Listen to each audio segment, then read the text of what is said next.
When I was 17, I could have only dreamed of having the gear that I have. I would have died. Now I have it, through manifestation or fulfillment or hard work, whatever. It's here. But I've reached a funny place with it. I want to downsize, I want to simplify, and I want to get rid of some things. Part of me doesn't, but we're going to talk about it. We're going to talk how much gear is too much gear. So, does it become too much gear when you physically run out of space? You have a small room, you have a tight pedal board, whatever it is, you have a physical limitation of space. That includes things like power outlets, stands, racks. Then those take up space, so you have to maximize your space. One thing you don't want to do is obscure one piece of gear with another piece of gear. If you have something in the closet, you don't want to block that closet door with a rack of guitars. Ergonomics is very important in a gear situation. You get one thing, you realize you need 10 things to go with it. You get a keyboard, well, you need a stand, you need the cables, you need, the amplifier, you need all of the peripherals that come with the item. And that is one thing that we don't always think about when we buy a new keyboard or when we buy a new guitar. Where are you going to put it? What about the case? What about the cables? Or all of those things that come with getting gear. Sometimes we have to experience the hard way. So is it better to have a room full of stuff that you're not going to use to its full potential? Or better to have fewer things that you will use to their fuller capacity? Having a functional space, I would say, is probably more important than having more instruments than you're going to use, though that's up to you what that threshold is. For me, I think I've reached my personal threshold and I have to make decisions, and that's what it's all about. You have to come to a decision, like what stays, what goes, what gets upgraded, what goes to the wayside. I've gotten locked into a very expansive MIDI rig. I love it, but I think I need to simplify. When we're talking about physical space, it doesn't just mean the physical space of a room or a pedal board or anything like that. It could be the amount of inputs on your mixer. I'm limited to plugging in however many things I can plug in for how many channels my mixer has. You have to ergonomically utilize your space in a way that encourages you to be creative, where you're in a mode where you're comfortable and encouraged to do what it is you need to do. Another thing is to ask yourself, at what point do you stop shopping around and use what you have? It's easy to get lost scrolling online on YouTube, watching other people use equipment. I watch people use equipment that I have. I'm guilty of that. I should use the thing.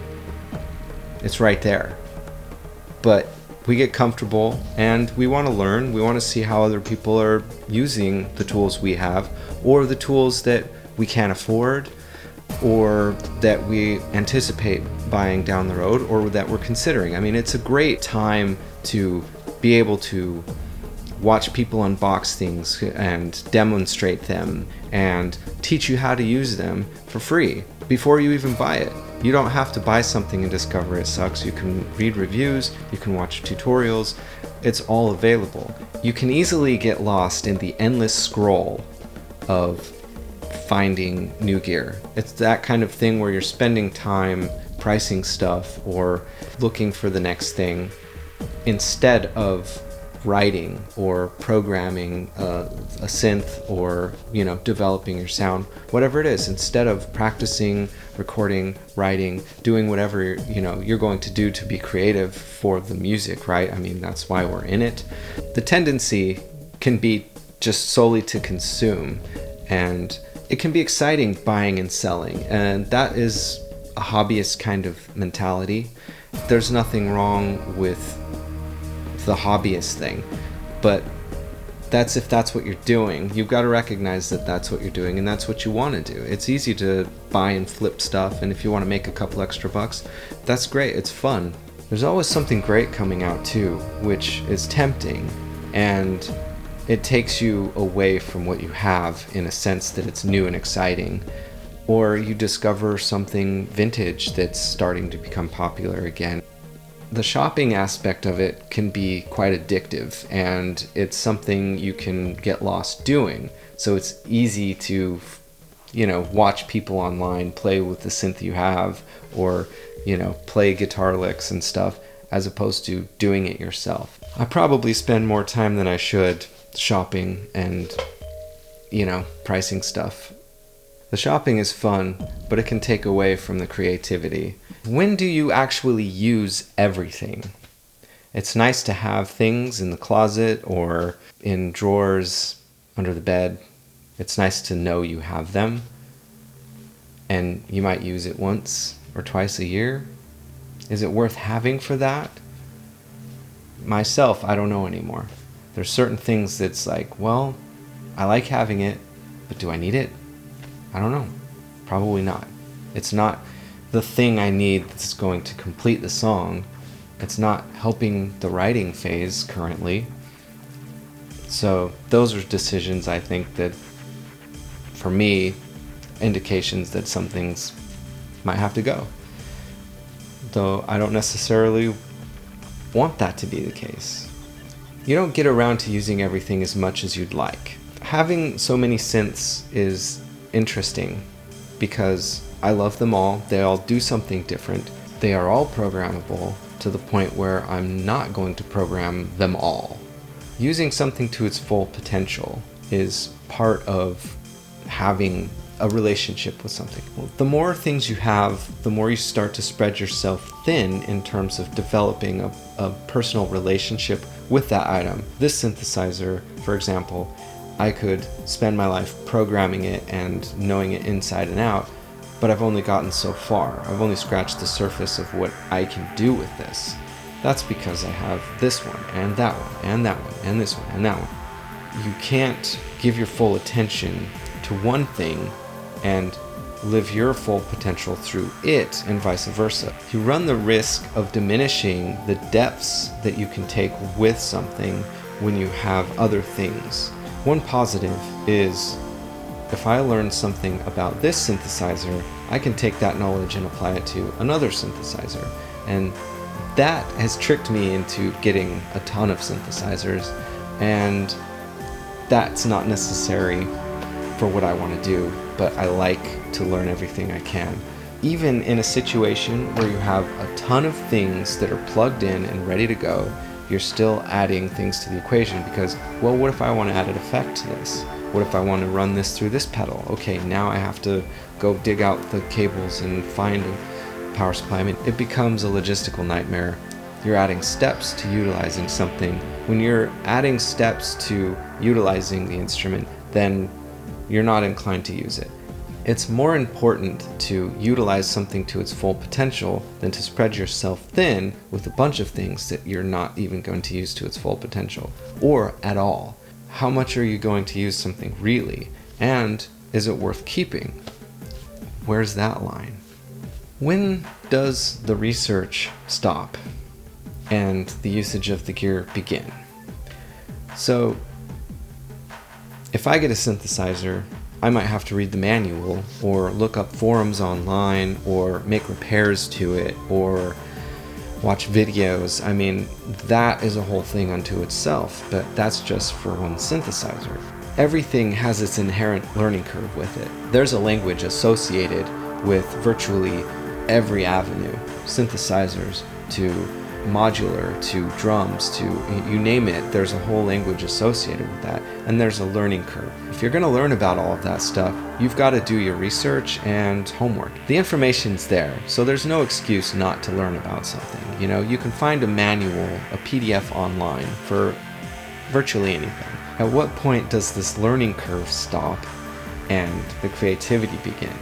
You have to go through it, but buying a new piece of gear doesn't necessarily guarantee that you're going to put yourself through it. Being a scholar can really inhibit you creatively because you're too worried about the logistical aspects. Creativity starts when the manual ends, in a sense. I have a love for learning, And I have a love for the knowledge and sharing the knowledge. If you've seen my channel, you probably get that by now. But learning everything you can about something doesn't necessarily make that your creative tool.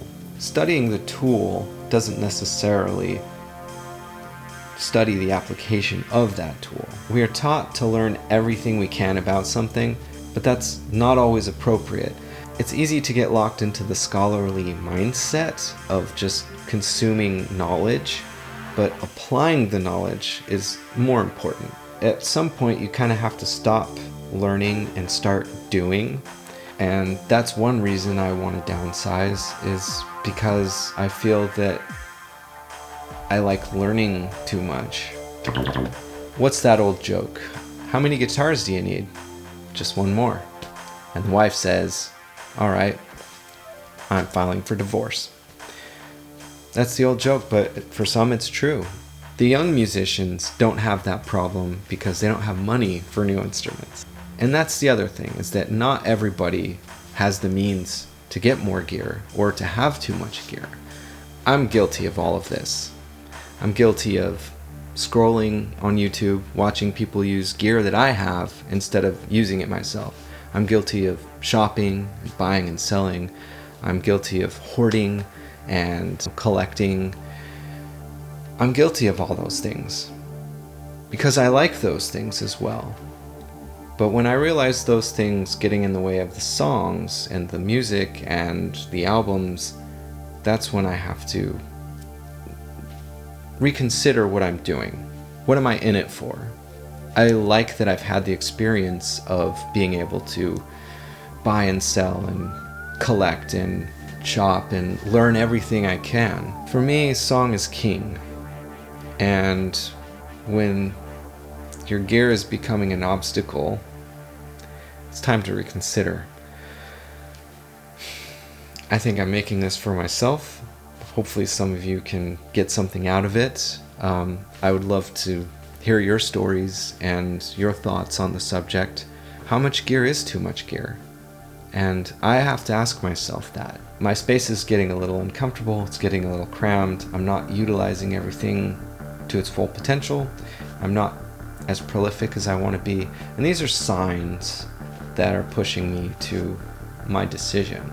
Taking what really matters and enhancing that, as opposed to spreading myself thin with things that are more fun to have just to have them. Thank you for watching. Oh, hi. Today is January 3rd, 2011, and I'm going to give you a mini tour of my current recording studio.